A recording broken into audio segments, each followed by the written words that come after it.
ओम शांति।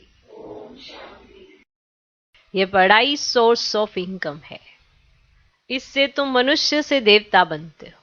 21 जन्मों के लिए सच्ची कमाई हो जाती है। तो इस पढ़ाई का कितना बड़ा महत्व है, इसको समझ के पढ़ना है। जो ये जानता है इस पढ़ाई से मुझे क्या प्रारब्ध या क्या कमाई होने वाली है, वो उस पढ़ाई का मान बहुत रखते हैं ना। जो जिस भी सब्जेक्ट में वो कर रहे होते हैं अपनी स्टडी, तो उस पढ़ाई की रिस्पेक्ट भी रखते हैं कि अरे इसको पढ़ना कैसे है। कई बार हम ना थियोरेटिकली पढ़ते रहते हैं और फिर हमें समझ में आता है कि हम बहुत कुछ पढ़ रहे हैं, पर ये हमारी पढ़ाई थ्योरी में नहीं है, प्रैक्टिकल है। थ्योरी बहुत पढ़ी आपने, शास्त्र पढ़े, बहुत सारी चीजें ऐसी पढ़ी होंगी, वो सब थ्योरी थी, पर आपका जीवन इसका प्रैक्टिकल स्वरूप होता है। जो आप पढ़ रहे हो, जो आप सुन रहे हो, ये आपके जीवन की सारी कथा है। ये सारी कहानी आपके जीवन की है कि आपको कैसा होना चाहिए, क्या आपको करना चाहिए, क्या आपको नहीं करना चाहिए। सारी बातें बाबा मुरली में समझाते हैं। साकार में माना ये जो आपका जीवन है, साकारी जीवन है ना, तो इस साकार दुनिया में आपको रहना कैसे है, ये भी बाबा समझा देते हैं। नहीं, इतनी मीठी मीठी बातें सुनते हैं तो वे धारण कब होंगे? हर कोई सुनता है। देखो जितने भी ब्राह्मण है रोज सुनते हैं ये मीठी मीठी बातें, सुनते हैं ना, पर ये धारण कब होंगे?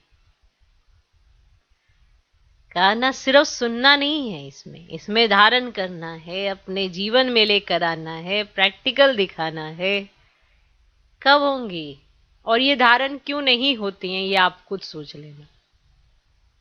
क्योंकि भगवान मीठी मीठी बात सुना रहा है और वो मीठी बात बहुत सहज है, क्योंकि भगवान का साथ है। जब ऑल माइटी अथॉरिटी का साथ है तो कठिन तो नहीं हो सकता। फिर भी कठिन किनको लगता है, मुश्किल किसको लगता है? ये जो मीठी मीठी बातें हैं, कई बार हम कहते हैं ना हमें बात सारी समझ आ रही है पर कुछ समझ ही नहीं आ रहा है, करें क्या? ये कब होता है? आखिर भी ऐसा क्या होता है? सबको पता है बाबा बिल्कुल सही कह रहे हैं, बिल्कुल सत्य है, एकदम यही करना चाहिए, पर उसको करने में और मानने में और उसको धारण करने में बड़ा अंतर आ जाता है। इसीलिए तो हम सारे नंबरवार हैं, ऐसे थोड़ा नंबरवार बन जाते हैं।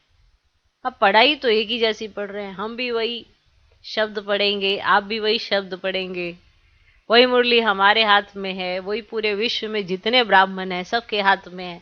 आखिर ये फर्क कहाँ है? क्या भगवान की पालना में फर्क है? क्या भगवान के प्यार देने में फर्क है?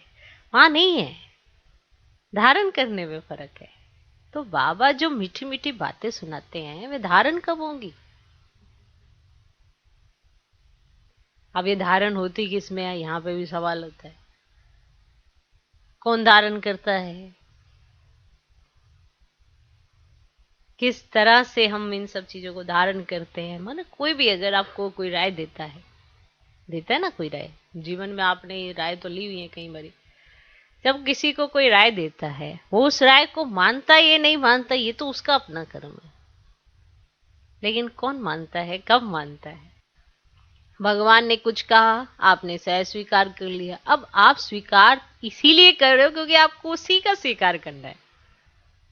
अगर आप अपनी मनमत पे नहीं चलते, परमत पर नहीं चलते, तो आप कुछ और करेंगे ही नहीं, एक ही कार्य करेंगे, श्रीमत पर चलेंगे।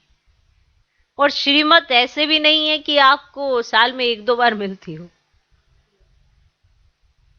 हर रोज सुबह सुबह आपको सबसे पहले श्रीमत ही मिलती है कि आपको क्या करना है। बुद्धि की तार बाबा के साथ जुड़ी होती है तो सेकंड में आपको इमर्ज हो जाता है कि आपको क्या करना है। तो मनुष्य से देवता बनने के लिए एक बाप की श्रीमत पर ही चलना है। ये है अपने साथ प्रण कि मुझे एक की श्रीमत पर चलना है, मुझे एक का ही कहना मानना है, मुझे उनकी बात सुननी है, जो वो कहते हैं मुझे वैसा ही करना है, अपनी बुद्धि नहीं चलानी है इसमें। मेरे साथ ऐसा क्यों, ऐसा क्यों, वैसा क्यों, ये भी मन मत है। श्रीमत क्या कहती है? तुम्हें श्रेष्ठ बनना है। तो उसमें जितनी भी समस्या आएंगी वो ऑटोमेटिकली हल हो जाएंगी अगर श्रीमत पर चलेंगे तो। पर ज्यादातर मनुष्य श्रीमत पर चलने में कठिनाई इसीलिए महसूस करते हैं क्योंकि मनमत हावी हो जाती है। मन में कुछ चल रहा होता है और वही समझ उनके ऊपर हावी होती है क्योंकि श्रीमत पर वो चलते नहीं है ज्यादा।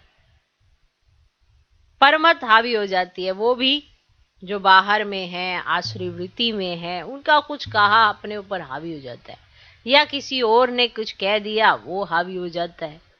पर श्रीमत याद नहीं रहती है। और परिस्थिति में ही श्रीमत का याद रहना तभी स्थिति की पहचान होती है। अब ये हर कोई जानता है, कोई नई बात तो कह नहीं रहे। भगवान भी रोज वही समझाता है, फिर भी समझ में नहीं आता है क्योंकि बुद्धि मन मत और परमत से घिरी रहती है। और जब बुद्धि श्रीमत के हिसाब से सोचती है, समझती है और कार्य करती है तो ये एकदम हल्की रहती है और हल्केपन से खुशी होती है। ओम शांति।